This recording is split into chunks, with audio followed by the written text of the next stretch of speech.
Bonjour à tous, nous poursuivons avec la 5e Mishnah du 10e Pérek. La Mishnah nous enseigne ici.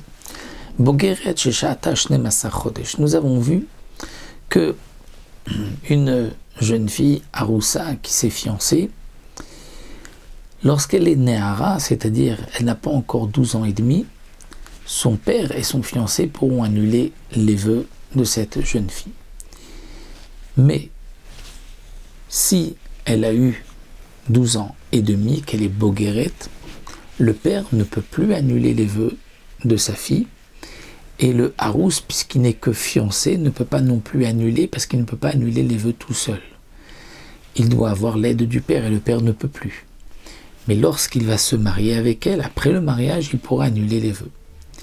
Ici, la Mishnah va nous dire le chidouche suivant. Une Bogeret, donc elle était fiancée, les 12 ans et demi sont passés, le père ne peut plus annuler les vœux, et le mari maintenant ne peut plus puisqu'il est tout seul.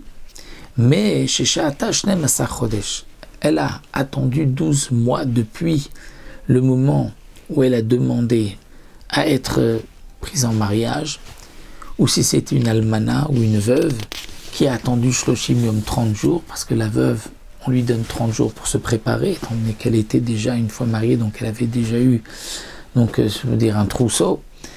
Mais la jeune fille, on lui donne 12 mois. Lorsque les 12 mois sont arrivés, eh bien, Rabbi Eliezer Omer, comme nous l'avons mentionné dans la première Mishnah, Rabbi Eliezer dit, étant donné qu'à partir de ce moment-là, après les 12 mois, comme c'est marqué dans Masechet Ketubot, le mari doit la nourrir, eh bien, le mari pourra maintenant annuler les vœux. Chachamim disent non, elle n'est pas encore mariée, elle n'est pas rentrée sous la choupa, elle n'est encore que Aroussa. Il ne peut pas annuler, étant donné que le père ne peut pas non plus, puisque elle est Bogeret, elle a passé 12 ans et demi, donc il se retrouve, le mari tout seul, il ne peut pas. Pour Rabbi Eliezer, si, il pourra. Pourquoi? Parce que c'est comme si maintenant elle était passée sous la choupa, comme si elle était mariée. Quelle est la raison de Rabbi Eliezer? Bien, dans la Gemara, l'explication qui nous est donnée, c'est que pourquoi la Torah donne cette possibilité au mari d'annuler les vœux de sa femme? C'est d'une certaine manière, on dit toute femme qui fait un éder, elle dit je fais un éder, mais à condition que mon mari soit d'accord. Si le mari annule, donc c'est comme si elle avait dit je ne veux pas de mon éder, il s'annulera automatiquement, puisque elle dépend, elle veut que son mari soit d'accord. Eh bien pour Rabbi Eliezer, quelle est la signification? Pourquoi elle dépend le vœu de son mari? C'est son mari qui lui donne à manger. Et donc elle se dit, puisque son mari la nourrit, il met fanaise, donc je veux quand même que les vœux soient faits avec son accord. Donc elle les fait dépendre de son accord. Pour les chachamim, non.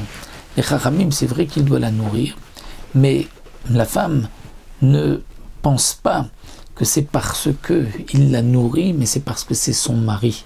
Et donc c'est uniquement lorsqu'elle est rentrée sous la choupa. Donc pour Rabbi Eliezer, elle a le statut d'une femme mariée, puisqu'elle a le statut d'une femme mariée, puisqu'il doit la nourrir.